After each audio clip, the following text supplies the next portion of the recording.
Steve Jobs once said, "Sometimes life hits you in the head with a brick. Don't lose faith." But what gave him that faith?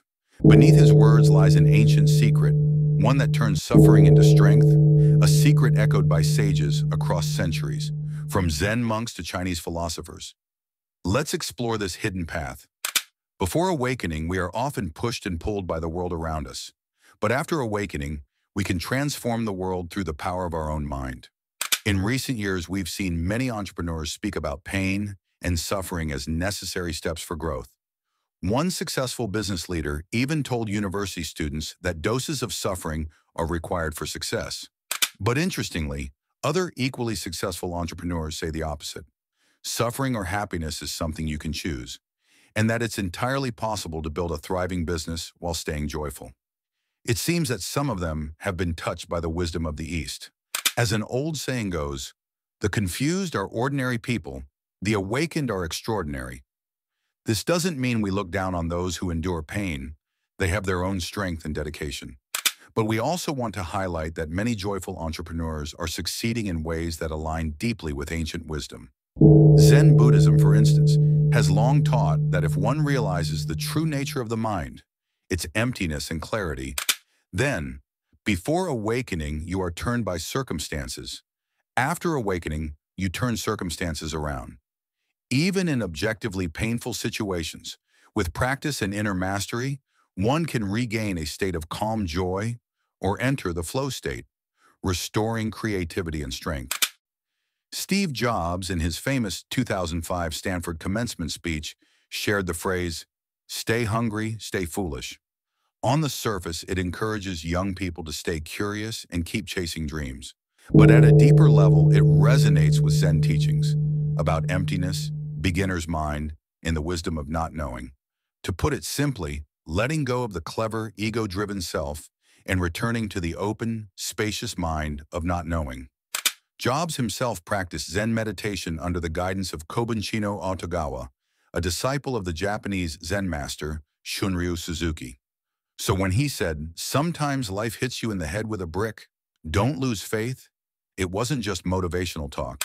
It reflected a deep Zen-inspired belief that the mind, when steady, doesn't get swept away by the world. Instead, it transforms the world, restoring calm joy and creative flow. In fact, Wang Yangming, the great Neo Confucian philosopher, expressed similar ideas. He even scolded a student who became unhappy because of an eye illness, saying, "Don't value your eyes more than your heart." In his view, getting upset when things go wrong simply shows that one's inner practice isn't deep enough. Wang Yangming lived more than 700 years after Zen Buddhism flourished in China. As a scholar deeply familiar with Buddhist ideas, his famous insight, "The mind is principle," was likely inspired by Zen's teaching that mind itself is Buddha. Over time, Confucianism, Buddhism, and Taoism in China blended and enriched each other. And here's the beautiful truth. Ordinary people can awaken too. When that happens, they experience what Zen master Baizhang Huaihai described. Not different from the old self, only the way of moving through life has changed. You're still the same person, with family, work, and daily life. But now anxiety, anger, and craving no longer control you.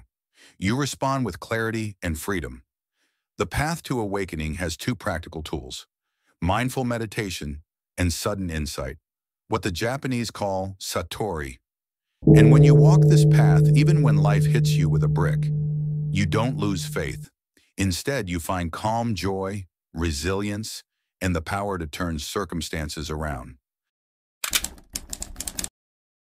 And today, modern science is beginning to catch up with this ancient wisdom.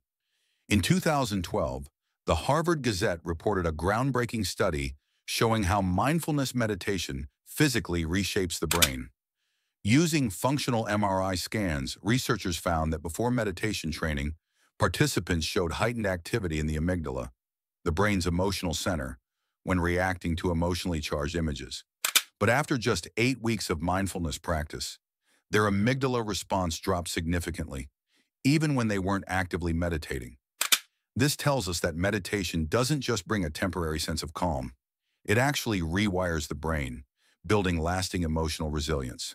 The implications are profound. Mindfulness is not merely a technique. It represents a transformational shift in how we perceive and interact with reality.